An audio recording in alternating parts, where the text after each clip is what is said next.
The rain was coming down like a broken faucet, and I was stuck in a dump that smelled like old cigar smoke and regret. The neon buzz of the Sanford and Son Junkyard sign flickered through the murk outside, casting shadows that danced like ghosts of the past. I leaned back in my rickety chair, the vinyl squeaking like a cat caught in a blender, and lit a cigarette. The smoke curled up toward the ceiling, mingling with the scent of rust and despair. Fred Sanford, the king of junk, was a man who wore his cynicism like a fedora, cocked just so. He had a voice that could cut through the thickest fog, gravelly and sharp, like a knife scraping against a bottle. I could hear him now barking orders at his son, Lamont, who had the look of a man perpetually caught between dreams and the harsh light of reality. "Get your lazy bones over here, boy. We got treasures to find and bills to pay." The kid was a good soul, but he was drowning in his father's shadow. Fred had a knack for turning trash into gold, but he was also a master of turning dreams into nightmares. He'd drag Lamont into schemes that were as crooked as a politician's smile. "This is gold, Lamont. Just look at this. A vintage jukebox, a classic. We'll sell it for a fortune." But all it ever turned out to be was another rusty hunk of metal, a reminder of dreams that never quite made it to the surface. I took a drag from my cigarette, the ember glowing like a dying star in the gloom. I'd seen my share of low-lifes and dreamers, but Fred was something else. He was a con man with a heart, a hustler who could charm the socks off a statue, the kind of guy who could sell ice to an Eskimo, but still managed to keep his soul intact.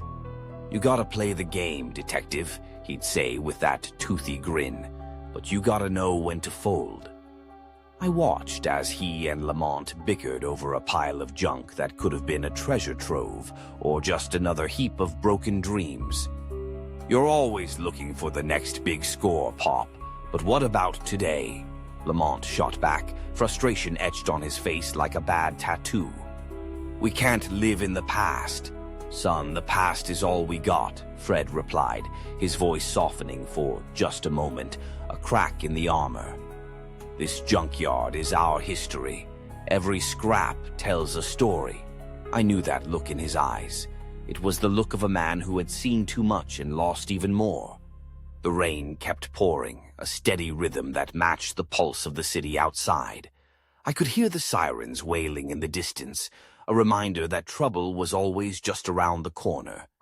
Fred and Lamont were caught in their own storm, a tempest of dreams and disappointments.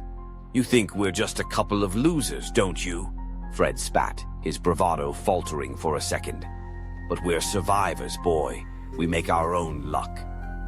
I leaned back, letting the smoke fill my lungs, feeling the weight of the world pressing down on me. In this city, hope was a rare commodity, and dreams were often just illusions. But Fred Sanford was a different breed. He was a fighter, a scrapper, and even if he was knee-deep in junk, he still believed there was gold to be found. As the rain drummed on the roof, I couldn't help but wonder if maybe, just maybe, there was a sliver of truth in his madness, a flicker of light in the darkness. In a world that often felt like a losing game, perhaps the real treasure was the bond between a father and son, two dreamers navigating the wreckage of their lives, always searching for something better. And maybe, just maybe, they'd find it in the most unexpected places.